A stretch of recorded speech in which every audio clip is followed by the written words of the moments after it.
IndiGo సంక్షోభం కొలికి వస్తుంది. 5-6 రోజులుగా వందలాది విమానాలను రద్దు చేసిన ఆ సంస్థ మెల్లిగా గాడిన పడుతుంది. దేశవ్యాప్తంగా ఇండిగో విమానాల రద్దు సంక్షోభంతో వేలాది మంది ప్రయాణికులు తీవ్ర ఇబ్బందులు ఎదుర్కొంటున్నారు.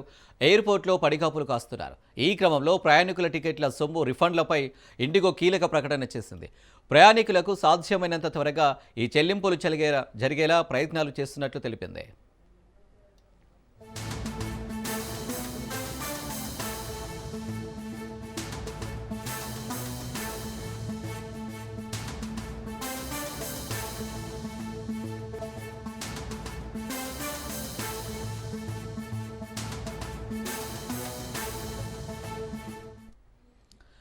ప్రతిరోజు 2300 ఫ్లైట్లను నడిపే ఇండిగో నిన్న 1650 ఫ్లైట్లను నడిపింది. 650 విమానాలను రద్దు చేసింది.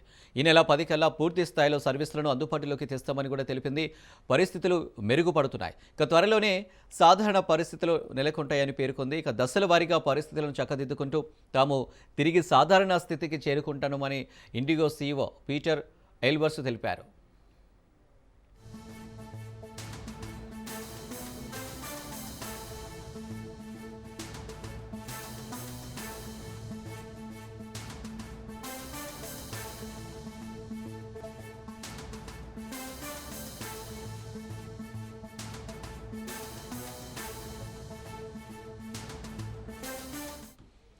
అయితే ప్యాసింజర్లకు ఇప్పటి వరకు 610 కోట్ల రిఫండ్ను ఇండిగో చెల్లించినట్టు సివిల్ ఏవియేషన్ మినిస్ట్రీ వెల్లడించింది. అలాగే 3000 లగేజ్ బ్యాగ్లను ప్రయాణికులకు తిరిగి అందజేసినట్లు కూడా తెలిపింది. రద్దయిన ఆలస్యమైన విమానాలకు సంబంధించి శనివారం వరకు 610 కోట్ల రిఫండ్ను ప్యాసింజర్లకు ఇండిగో చెల్లించింది.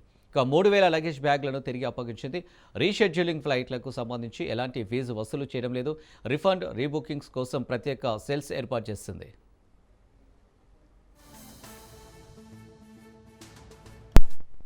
రైట్, దీనికి సంబంధించి మరిన్ని డీటెయిల్స్ మా ప్రతినిధి మధు అందిస్తారు. మధు, ఇటు అటు ఏదో ఒక క్లారిటీ అయితే వచ్చిందని చెప్పవచ్చు. ఎటువైపు నుంచి ఫ్లైట్ వెళ్తాయి అనే దానికి సంబంధించి ప్రయాణికులందరూ కూడా ఏమి అర్థం కాని పరిస్థితి నుంచి క్లారిటీకి అయితే ఇప్పుడు వచ్చిందనే చెప్పాలి. అయితే ఇండిగో విమానం ఎప్పుడైతే దాని మొత్తం ప్రాబ్లమ్ స్టార్ట్ అయిన తర్వాత 4-5 రోజుల పాటు పూర్తిగా కూడా విమానాలు వెళ్తాయా వెళ్ళవా అని చివరికి వెళ్ళకపోవడము, గందరగోళం ఏర్పడము, గొడవలు జరగడము, అనేక మంది తీవ్ర ఇబ్బందులు పడడం అంతా కూడా మంచిది. సో ఫైనల్ గా మాత్రం కదిలాయి. ఇండిగోకు సంబంధించినటువంటి విమానాలు ఏవైతే ఉన్నాయో అవి టేక్ ఆఫ్ అయితే తీసుకున్నాయి. సో ఆల్మోస్ట్ ఇంకా 90% సమస్య అయితే కంప్లీట్ అయిపోయింది. ఇప్పటి వరకు కూడా ఎవరైతే సమస్య తలెత్తినప్పుడు టికెట్లు బుక్ చేసుకున్నారో వారి లగేజ్ అండ్ మోర్ ఓవర్ డబ్బులు ఏవైతే ఉన్నాయో వాటన్నిటిని రీఫండ్ చేస్తూ సారీ కూడా చెబుతూ కూడా ఇండిగో ప్రకటన అయితే చేసింది. ఇప్పుడు ప్రస్తుతానికి ఈ రోజు సాయంత్రం వరకు కూడా 100% సమస్య అంతా కూడా సాల్వ్ అయిపోతుందని చెప్పారు. అయితే ఇందులో సెంట్రల్ గవర్నమెంట్ జోక్యం చేసుకున్నది, అదేవిధంగా మొత్తం సమస్యకు సంబంధించి ఇండిగో కూడా ఎంటర్ అయ్యింది. అలా ప్రతి దాంట్లో కూడా ఒక ప్రాబ్లమ్ సాల్వ్ చేయాలంటే ఏ విధమైనటువంటి తక్షణ చర్యలు తీసుకోవడం వాటిని తీసుకోవడం, కానీ కాస్త ఫెయిల్యూర్ అనేది కూడా ఇక్కడ కనిపిస్తుంది. సో అవన్నీ కలిపి చివరికి మాత్రం ఇండిగో సమస్య ఏదైతుందో అది ఈ రోజుతో సాయంత్రం వరకు కూడా కంప్లీట్ అయిపోయేలాగా కనిపిస్తుంది. ఆల్మోస్ట్ ఇప్పుడు 90% విమానాలు అయితే రాకపోకలు కొనసాగిస్తున్నాయి. కాబట్టి మిగిలినటువంటి విమానాలు ఏవైతే ఉన్నాయో వాటి అన్నిటిని కూడా ఈ రోజు ఈవినింగ్ వరకు కూడా పునరుద్ధరిస్తామని అయితే ఇండిగో తెలిపింది. Right Madhu, thank you.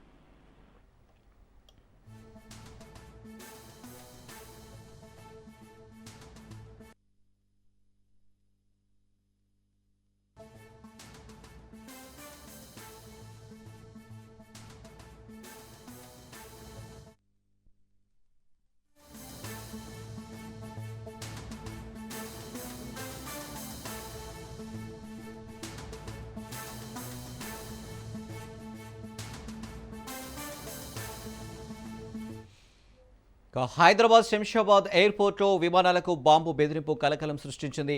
దేశవ్యాప్తంగా ఇండిగో విమానాల సంక్షోభం ఇప్పుడిప్పుడే కుదుట పడుతుంది. కానీ పలు విమానాలకు మాత్రం ఆగంతకుల నుంచి బాంబు బెదిరింపు మెయిల్స్ పర్వం ఆగడం లేదు.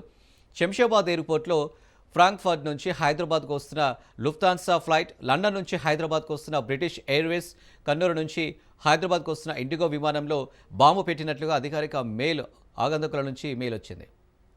దీంతో ఎయిర్పోర్ట్ భద్రతా సిబ్బంది అప్రమత్తమయ్యారు.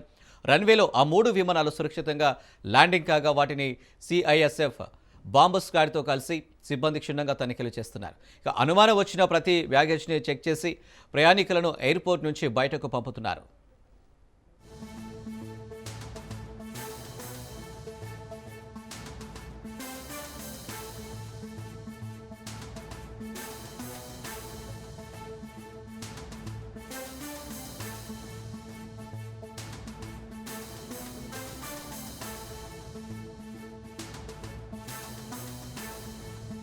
రైట్, ఇక బాంబు బెదిరింపుకు సంబంధించి మరిన్ని డీటెయిల్స్ మా ప్రతినిధి పవన్ అందిస్తారు. పవన్, పలు విమానాలకు బాంబు బెదిరింపు కలకలం రేపుతుంది. దీనికి సంబంధించి డీటెయిల్స్ ఏంటి? అయితే తరచుగా మెయిల్స్ మాత్రం వస్తున్నాయి. విమానాల్లో బాంబు బెదిరింపుకు సంబంధించి కూడా మెయిల్స్ గత కొన్ని రోజుల నుంచి కూడా వస్తున్న పరిస్థితి చూస్తున్నాము. ఒక్కొక్కసారి ఒక్కో విధంగా కూడా మెయిల్స్ వస్తున్నాయని చెప్పి కూడా ఇప్పటికే పోలీసులు కూడా చెప్తున్న పరిస్థితి అనిపిస్తుంది. ఒకసారి ఏమో ఒక ఆత్మాహుతికి సంబంధించిన మానవ బాంబు ఉందంటూ కూడా ఒకసారి మెయిల్ వచ్చింది. అయితే తాజాగా మరో 3 విమానాల్లో బాంబు బెదిరింపుకు సంబంధించి కూడా మెయిల్ రావడంతో అధికారులు కూడా అలర్ట్ అయ్యారు. ముఖ్యంగా చూస్తే లండన్ నుంచి హైదరాబాద్ కు వస్తున్న ఫ్లైట్ కి సంబంధించి కూడా బాంబు సంబంధించి ఒక మెయిల్ వచ్చింది. అంతేకాకుండా ఇంకా 2 విమానాలకు సంబంధించి ఇదే తరహాలో కూడా మెయిల్స్ వచ్చాయి. అయితే మొత్తం 3 విమానాలు కూడా శంషాబాద్ ఎయిర్పోర్ట్ లో ల్యాండ్ అయ్యాయి. అంతేకాకుండా వాటన్నిటిని కూడా బాంబుకు సంబంధించి బాంబ్ స్క్వాడ్ కావచ్చు, అంతేకాకుండా డాగ్ స్క్వాడ్ తో పూర్తిగా తనిఖీలు కూడా చేశారు. అయితే ఎక్కడా కూడా బాంబు మాత్రం లేదు అనేది మాత్రం పోలీసులు చెప్తున్న పరిస్థితి కనిపిస్తుంది. అయితే మెయిల్స్ ఎక్కడి నుంచి వస్తుందనే దానిపైనే పోలీసులు దృష్టి కూడా కొనసాగించారు. అయితే ఐపీ అడ్రస్ సంబంధించి మాత్రం ప్రధానంగా ఎవరు పంపిస్తున్నారు, తరచూ విమానాలకు సంబంధించి బాంబు బెదిరింపు దానిపైన కూడా పోలీసులు ఆరా తీస్తున్నారు. మొత్తానికి ఒక టీం మాత్రము మెయిల్స్ కు సంబంధించి ఎక్కడి నుంచి వస్తున్నాయి దానిపైన కూడా ఇన్వెస్టిగేషన్ కూడా ప్రారంభించారు. త్వరలో ఎవరైతే విమానాలకు సంబంధించి బాంబు బెదిరింపు అని మెయిల్స్ పంపిస్తున్నారో వాళ్ళని మాత్రం అరెస్ట్ చేసేందుకు కూడా పోలీసులు దీనికి సంబంధించి కూడా రంగాలు సిద్ధం చేసినట్టుగా తెలుస్తుంది. మొత్తానికి ఓవరాల్ గా చూస్తే గత కొన్ని రోజుల నుంచి కూడా తరచుగా విమానాలకు సంబంధించి బాంబు బెదిరింపు మెయిల్స్ కావచ్చు, కాల్స్ కావచ్చు తరచూ వస్తున్న నేపథ్యంలో ప్రయాణికులు కూడా కొంత గందరగోళ వాతావరణం కూడా చోటు చేసుకుంది. Right Pawan, thank you.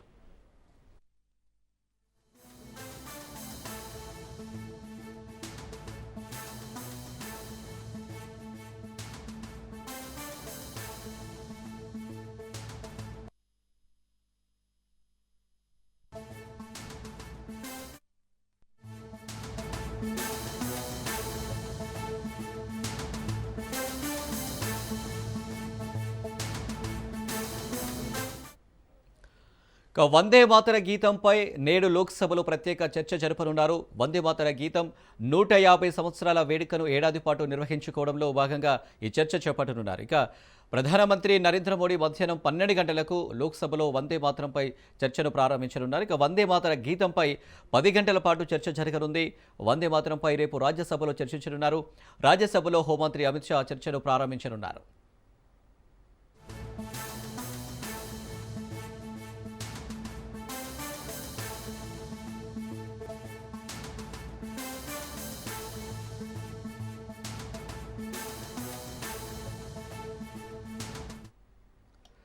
Vande Mataram గీతంపై నేడు లోక్సభలో ప్రత్యేక చర్చ జరపనున్నారు. వందే మాతర గీతం 150 సంవత్సరాల వేడుకను ఏడాది పాటు నిర్వహించుకోవడంలో భాగంగా ఈ చర్చ చేపట్టనున్నారు. ఇక ప్రధానమంత్రి నరేంద్ర మోడీ మధ్యాహ్నం 12 గంటలకు లోక్సభలో వందే మాతరంపై చర్చను ప్రారంభించనున్నారు. వందే మాతర గీతంపై 10 గంటల పాటు చర్చ జరగనుంది. వందే మాతరంపై రేపు రాజ్యసభలో చర్చించనున్నారు. ఇక రాజ్యసభలో హోంమంత్రి అమిత్ షా చర్చను ప్రారంభించనున్నారు.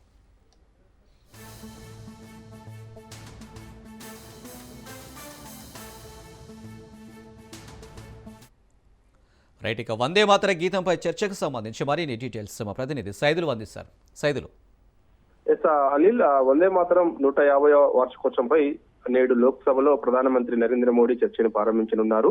ఈ చర్చలో జాతీయ గేయం గురించి అనేక ముఖ్యమైన పలు వాస్తవాలు వెల్లడిస్తారని దేశవ్యాప్తంగా అందరూ భావిస్తున్నారు. పాటలోని కొన్ని శ్లోకాలను కాంగ్రెస్ ఆనాడు అధికారంలో ఉన్నప్పుడు తొలగించిందని ప్రధానంగా ఆరోపణలున్నాయి. సో అలాంటి ఆరోపణలు ప్రధానమంత్రి ఇప్పటికే పలుమార్లు ఆరోపించిన విషయం అందరికీ తెలిసిందే. ఈ నేపథ్యంలో చర్చ సందర్భంగా పార్లమెంట్ లో గందరగోళం ఏర్పడే అవకాశం ఉంది. ఇక నేడు లోక్సభ అజెండాలో జాతీయ గేయం వందే మాతరం 150వ వార్షికోత్సవంపై 10 గంటల పాటు లోక్సభలో చర్చ జరగనుంది.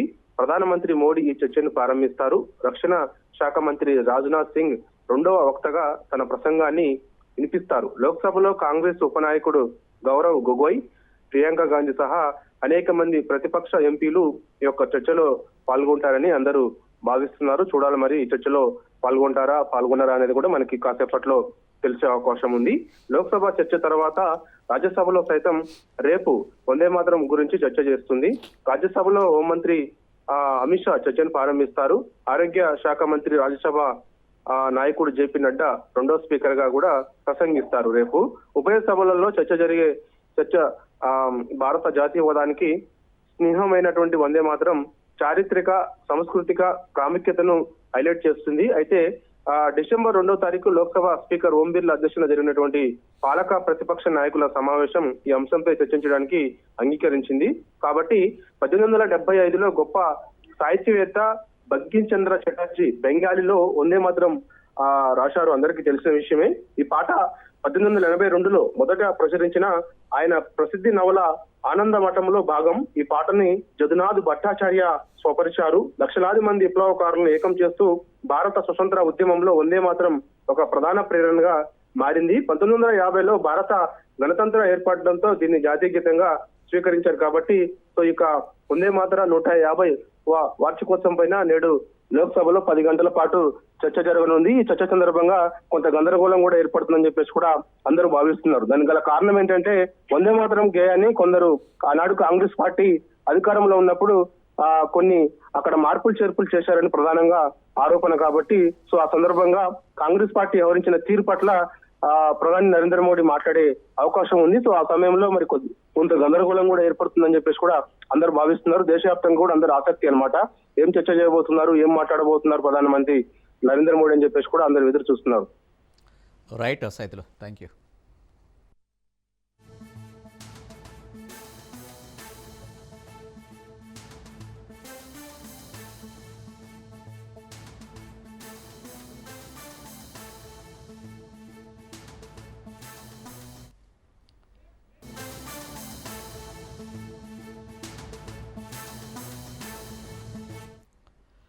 గుంటూరు మంగళగిరిలోని ద్వారకానగర్లో ఉద్రిక్తత వాతావరణం చోటు చేసుకుంది. కృష్ణుడి విగ్రహం తొలగింపుపై వివాదం రాజుకుంది. ఇక విగ్రహం కదిలిస్తే ఊరుకోమంటూ హిందూ సంఘాలు హెచ్చరించారు. అధికారులను హిందూ సంఘాల నేతలు అడ్డుకున్నారు. ఇక విగ్రహం తొలగించాలని కోర్టులో పిటిషన్ దాఖలు చేశారు. కోర్టు ఆదేశాలతో అధికారులు విగ్రహం తొలగింపు పనులు చేపట్టారు.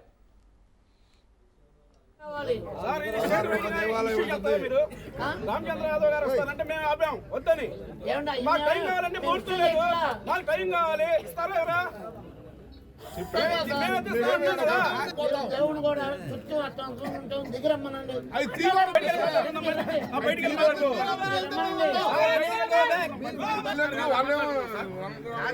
మాటను మేమే తీసుకుంటాం.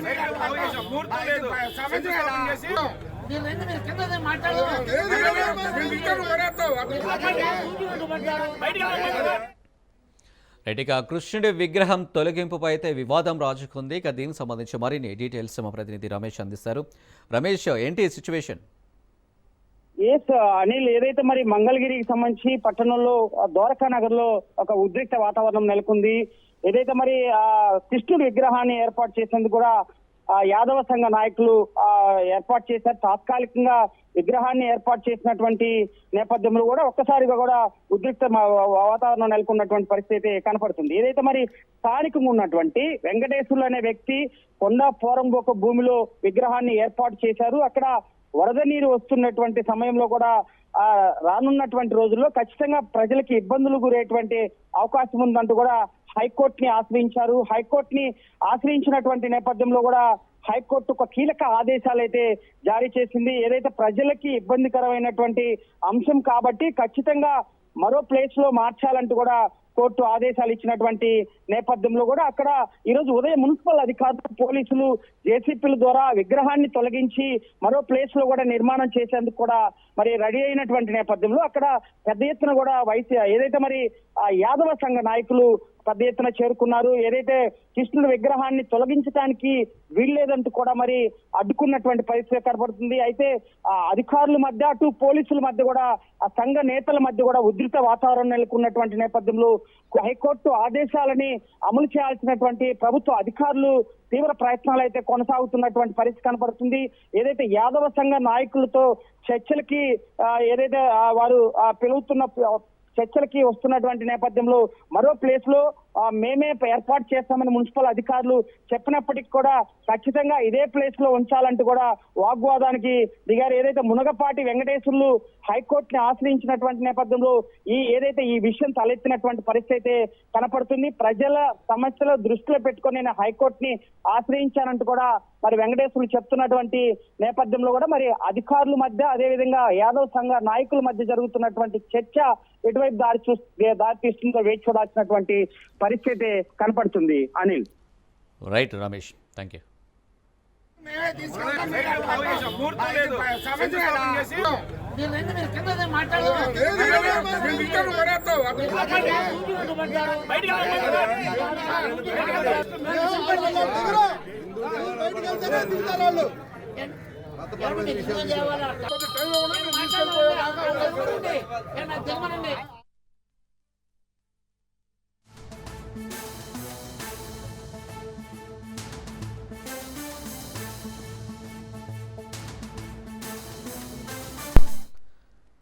మంత్రి నారా లోకేష్ ఏపీలో పెట్టుబడులపై స్పెషల్ ఫోకస్ పెట్టారు. అమెరికాలో మంత్రి నారా లోకేష్ పర్యటిస్తున్నారు. ఇక నేడు రేపు శాన్ ఫ్రాన్సిస్కోలో పలు కంపెనీల ప్రతినిధులతో లోకేష్ భేటీ కానున్నారు. ఈ నెల 10న కెనడాలోని టొరాంటోలో లోకేష్ పర్యటించనున్నారు.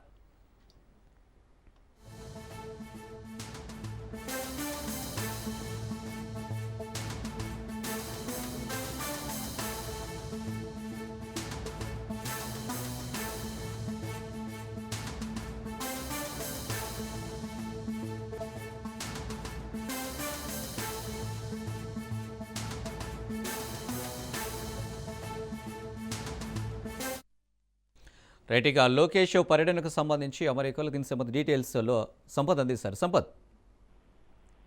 Good morning Anil. ఇక ఏపీ మంత్రి నారా లోకేష్ అమెరికాలో పర్యటిస్తా ఉన్నారు. ఈ యొక్క అమెరికా పర్యటనలో భాగంగా ఇటీవలే డలాస్ లో జరిగినటువంటి డయాస్పోరా సమావేశంలో పాల్గొనడం అనంతరం కూడా ఇక 2 రోజుల పాటు శాన్ ఫ్రాన్సిస్కోలో అయితే కనుక పాల్గొనడం కూడా జరుగుతూ ఉంది. ప్రధానంగా రాష్ట్రానికి పెట్టుబడుల అంశాలు వచ్చే దిశగా అయితే కనుక మంత్రి నారా లోకేష్ విదేశీ పర్యటనలు అనేది కూడా చేపట్టడం కూడా జరుగుతూ ఉంది. రాష్ట్రం ఏపీ రాష్ట్రం అనేది స్పీడ్ కి ఒక బ్రాండ్ గా నిలుస్తున్నటువంటి నేపథ్యంలోనే దీనికి సంబంధించి విదేశాలలో ఉన్నటువంటి ఎన్ఆర్ఐలు ఎవరైతే ఉంటారో వారిని రాష్ట్రానికి పెట్టుబడులు తీసుకొచ్చే దిశగా అయితే కనుక ఇటు అడుగులు వేస్తున్నటువంటి నేపథ్యంలోనే 2 రోజుల పాటు శాన్ ఫ్రాన్సిస్కోలో అదేవిధంగా 10వ తేదీన అయితే కనుక కెనడాలో టొరంటోలో అయితే కనుక పర్యటించనున్నట్టు కూడా తెలుస్తా ఉంది. గతంలో చూసుకున్నట్లయితే కనుక కూటమి ప్రభుత్వం అధికారంలోకి వచ్చిన అనంతరం కూడా ఇక అనేక విదేశీ పర్యటనలు చేపట్టడం, రాష్ట్రానికి పెట్టుబడులు తీసుకురావడం, ఏదైతే విశాఖలో నిర్వహించినటువంటి సిఐ సదస్సులో అనూహ్యమైనటువంటి స్పందన రావడం, పారిశ్రామికవేత్తల నుంచి ఏదైతే రాష్ట్రం కల్పిస్తున్నటువంటి వనరులు దీనికి సంబంధించి పూర్తి స్థాయిలో దేశ విదేశాలకు అయితే కనుక వెళ్ళినటువంటి నేపథ్యంలోనే ఇక పూర్తి స్థాయిలో మంత్రి నారా లోకేష్ యొక్క పర్యటనలు అనేది కూడా కొనసాగిస్తున్నటువంటి పరిస్థితులు కూడా కనబడతా ఉన్నాయంటే రాష్ట్రం అభివృద్ధి భాగంగా అంటే ఇటు ఉత్తరాంధ్ర నుంచి రాయలసీమ వరకు ఎటువంటి పరిశ్రమలకు అనుగుణంగా ఉన్నాయి వీటన్నిటిపై కూడా పూర్తి స్థాయిలో మంత్రి నారా లోకేష్ అనేది కూడా పారిశ్రామికవేత్తలకి వివరిస్తున్నటువంటి పరిస్థితులు కూడా కనబడతా ఉన్నాయి. అంటే రాష్ట్రానికి పెట్టుబడులు పెట్టే దిశలో అయితే కనుక ఎన్ఆర్ఐలు ఏ విధంగా కీలక పాత్ర వహించారో అదేవిధంగా గత ప్రభుత్వంలో చంద్రబాబు నాయుడు అరెస్ట్ అనంతరం కూడా ఇటు ఎన్ఆర్ఐలు చంద్రబాబు నాయుడుకి ఏ విధంగా అండగా నిలిచారు వీటన్నిటి కూడా పూర్తి స్థాయిలో కూటమి ప్రభుత్వం అధికారంలోకి వచ్చిన అనంతరం కూడా వారి యొక్క సేవలను సైతం కూడా గుర్తు చేసుకోవడం, అదేవిధంగా ముందుకు వెళ్లే విధంగా రాష్ట్ర అభివృద్ధిలో కూడా ఎన్ఆర్ఐల సహాయ సహకారాలు ఉండబోతున్నటువంటి నేపథ్యంలోనే దానికి సంబంధించి వారికి కృతజ్ఞతలు అభినందనలు తెలియజేస్తున్నటువంటి పరిస్థితులు కూడా ఇప్పుడు ఈ యొక్క అమెరికా పర్యటనలో భాగంగా మంత్రి నారా లోకేష్ అనేది కూడా కొనసాగిస్తున్నటువంటి పరిస్థితులు అయితే ఉన్నాయి. అని రైట్ సంతోష్, థ్యాంక్ యూ.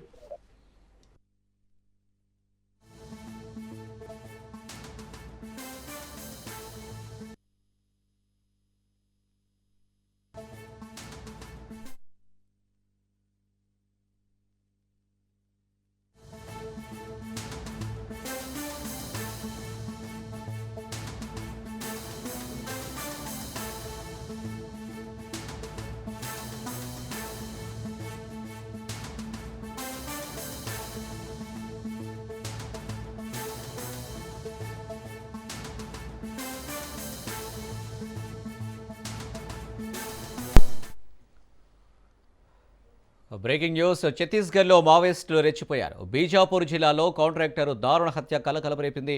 కిడ్నాప్నకు గురైన గుమస్తాను రక్షించేందుకు వెళ్లిన జేసీబీ కాంట్రాక్టర్ ఇమ్తియాజ్ అలీని నక్సల్స్ గొంతు కోసి హత్య చేశారు. మావోయిస్టుల చెర నుంచి గుమస్తా తప్పించుకున్నాడు. మావోయిస్టుల చర్యలతో స్థానికులు భయాందోళనకు గురయ్యారు.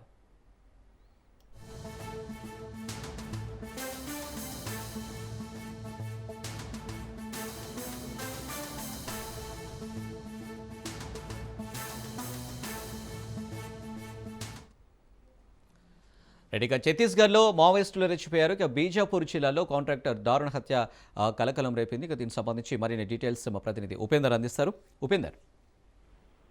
అనిల్, ఇప్పటికే ఛత్తీస్గఢ్ లోని బిజాపూర్ జిల్లాలో నక్సలైట్లు రోడ్డు కాంట్రాక్టర్ గా ఉన్నటువంటి వ్యక్తిని కూడా హత్య చేసినట్లయితే మనకు సమాచారం వస్తుంది. మొదట నక్సలైట్లు కాంట్రాక్టర్ గుమ్మస్తాను కిడ్నాప్ చేశారని అయితే సమాచారం. అయితే కాంట్రాక్టర్ అతను రక్షించడానికి వెళ్లిన సమయంలో వారు అతన్ని చంపారని చెప్పేసి అయితే అటు అక్కడ సమాచారం అయితే అందుతుంది. ఈ ఘటనకు పామేడ్ పోలీస్ స్టేషన్ ప్రాంతంలో జరిగింది. అయితే హత్యకు గురైన కాంట్రాక్టర్ ఉత్తరప్రదేశ్ నివాసి ఇంతియాజ్ అలీగా కూడా అయితే పోలీసులు అయితే గుర్తించారు. అతను చాలా కాలంగా అటు నారాయణపూర్ జిల్లాలోనే చౌరై ప్రాంతంలో నివాసం ఉంటున్నాడని చెప్పేసి అయితే పోలీసులు గుర్తించారు. అతన్ని అంటే నక్సలైట్లు చంపి అడవిలో పడేసినట్లయితే తెలుస్తుంది. అయితే ఇదే విషయాన్ని బీజాపూర్ ఎస్పీగా ఉన్నటువంటి జితేంద్ర యాదవ్ కూడా ఘటన అయితే ధృవీకరించారు. నిజానికి నక్సలైట్లు మొదట జేసీబీ యంత్రం గుమ్మస్తాను కూడా కిడ్నాప్ చేశారు. కిడ్నాప్ వార్త తెలిసిన వెంటనే అటు ఏదైతే కాంట్రాక్టర్ గా ఉన్నటువంటి ఇంతియాజ్ అలీ ఘటనా స్థలానికి అయితే చేరుకున్నాడు. తన గుమ్మస్తాను రక్షించడానికి ప్రయత్నిస్తుండగా అతడు పట్టుబడ్డాడు. అయితే నక్సలైట్లు అతన్ని గొంతు కోసి మార్గం మధ్యలో కూడా చంపినట్లయితే మనకు తెలుస్తుంది. ఎందుకంటే ఘటన తర్వాత నక్సలైట్లు జేసీబీ యంత్రం గుమ్మస్తాను విడుదల చేయడం, అదేవిధంగా ఈ ఘటన గురించి గుమ్మస్తా కాంట్రాక్టర్ కుటుంబానికి అదేవిధంగా అటు పోలీసులకు కూడా సమాచారం అందించారు. వెంటనే సమాచారం అందుకున్నటువంటి పోలీసులు పామేడ్ పోలీసు బృందం ఏదైతే హత్య జరిగిన ప్రదేశానికి అయితే చేరుకున్నారు. నక్సలైట్లు మొదట గుమ్మస్తాను హత్య చేసి అతని విడుదల కోసం వచ్చినటువంటి కాంట్రాక్టర్ కూడా చంపేశారని చెప్పేసి అయితే వాళ్ళు చెప్తున్నారు. ప్రస్తుతం ఇక్కడ సోదాలు కూడా జరుగుతున్న పరిస్థితి ప్రధానంగా కనిపిస్తుంది. ఈ ఘటన గురించి అటు పోలీసులు మరియు అతని కుటుంబ సభ్యులకు మొత్తం కూడా ఘటన గురించి ఇటు ఏదైతే గుమ్మస్తా చెప్పినట్లు అటు విడుదల చేశారని చెప్పేసి బిజాపూర్ ఎస్పీ జితేంద్ర యాదవ్ కూడా చెప్తున్నారు. గుమ్మస్తా వాంగ్మూలం ఆధారంగా ఘటన జరిగినటువంటి ప్రదేశాన్ని అయితే పోలీసులు అయితే గుర్తించే ప్రయత్నం అయితే చేస్తున్నారు. ఈ ప్రాంతంలో ప్రస్తుతం మాత్రం సోదాలు అయితే జరుగుతున్నాయి. ఘటన స్థలంలో భద్రతా దళాల బృందం బిజాపూర్ ఎస్పీ అంటే వాళ్ళతో పాటు ఉన్నట్లు కూడా తెలుస్తుంది. అయితే కాంట్రాక్టర్ మృతదేహం ఇంకా లభ్యం కాకపోవడం, అదేవిధంగా నక్సలైట్లు గతంలో చాలా ఇటువంటి చర్యలకు పాల్పడ్డారు, చాలా హత్యలు చేశారని చెప్పేసి అయితే చెప్తున్నారు.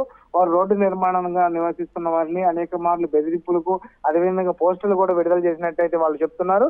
ఇక గత 2 సంవత్సరాల్లో దాదాపు 10 మంది బీజేపీ నాయకులను కూడా 10 మంది విద్యావంతులు ఏదైతే ఉపాధ్యాయులు కూడా వీరైతే అంటే మావోయిస్టులు హత్య చేశారు. గత 2 సంవత్సరాల్లో బస్తర్లో జరిగినటువంటి బీజేపీ నాయకుల హత్యలతో పాటు అటు బీజేపీ కూడా అక్కడ బీజేపీ నాయకులు చాలా ఇబ్బందులు పడుతున్నారు. బీజేపీ జోర్లు అత్యధికంగా కేసులు కూడా నమోదయ్యాయి. ఇక్కడ మాత్రమే 5 నాయకులు కూడా చంపారు. మిగిలిన హత్యలు మొత్తం కూడా దంతెవాడ, మెహలాంపూర్ మరియు నారాయణపూర్ లో అంటే జిల్లాలలో అయితే జరిగాయి. ఛత్తీస్గఢ్ రాష్ట్రం ఏర్పడినప్పటి నుంచి ఇప్పటి వరకు దాదాపుగా ఈ 25 సంవత్సరాల్లో బస్తర్లో వివిధ జిల్లాల్లో దాదాపుగా 1820 మందికి పైగా ప్రజలను కావచ్చు అటు నాయకులను కావచ్చు నక్సలైట్లు హత్య చేశారని అయితే మనకు తెలుస్తుంది. ఇందులో భాగంగా సాధారణ పౌరులు అదేవిధంగా ప్రజాప్రతినిధులు కూడా ఉన్నారు. ఇక ఈ జిల్లాలో అంటే బిజాపూర్ జిల్లాలో అత్యధిక సంఖ్యలో హత్యలు జరగడం కూడా కొంత చర్చనీయాంశంగా మారింది. ఇక బిజాపూర్ చేరుకున్న తర్వాత ఈ భయం స్పష్టంగా అంటే ప్రస్తుతం అయితే తెలుస్తుంది. ప్రతి గ్రామంలో ఈ హత్య తర్వాత మాత్రం నాయకులు అదేవిధంగా కార్యకర్తలు చాలా ఇబ్బందులు పడుతున్నారు.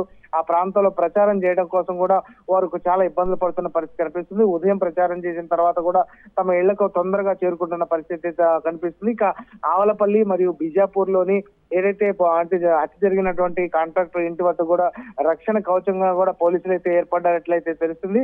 మార్చి 26, 2026 నాటికి ఛత్తీస్గఢ్ లో నక్సల్ను నిర్మూలిస్తామని చెప్పేసి కేంద్ర హోంమంత్రి అమిత్ షా చెప్పినట్లు ఈ లక్ష్యంతో పెద్ద ఎత్తున కూడా కార్యకలాపాలు అయితే జరుగుతున్నాయి. కొత్త శిబిరాలు కూడా తెరవబడుతున్నాయి. అయితే నక్సలైట్లు ఎన్కౌంటర్ క్రమం తప్పకుండా కూడా జరుగుతున్న నేపథ్యంలో అక్కడ మాత్రం ఈ అంటే భద్రతా బలగాలు పోలీసులు మాత్రం వాటిపై నిఘా పెట్టారు. ప్రస్తుతం మాత్రం ఇటు భద్రతా అంటే మావోయిస్టులు కూడా ఇటు నాయకులు బీజేపీ నాయకులమైతే తమ అంటే ప్రతాపాన్ని చూపిస్తున్నారు. కార్యకలాపాలు కూడా తీవ్రంగా చేశారు. నక్సలైట్లు బీజేపీ నాయకులు లక్ష్యంగా చేసుకుని ఇటువంటి హత్యలు అయితే కొనసాగుతున్నాయి అయితే మనం చెప్పుకోవచ్చు. ప్రధానంగా ఇప్పటికే ఆ ప్రాంతాన్ని అంతా కూడా తమ ఆధీనంలో తీసుకునేందుకు భద్రతా బలగాలు అయితే తీవ్రంగా ప్రయత్నం చేస్తున్నాయి. ప్రస్తుతం మాత్రం ఏదైతే మృతి చెందినటువంటి ఇంతియాజ్ అలీని గుర్తించే ప్రయత్నం అయితే చేస్తున్నారు. అడవిలో ఎక్కడ ఉన్నది అనే విషయాన్ని అయితే వాళ్ళు క్షుణ్ణంగా పరిశీలన చేస్తున్న పరిస్థితి ఇక్కడ కనిపిస్తుంది. ఈ ప్రాంతంలో మాత్రం కొంత గందరగోళ పరిస్థితులు అయితే కొనసాగుతున్నాయి. Right Upender, thank you.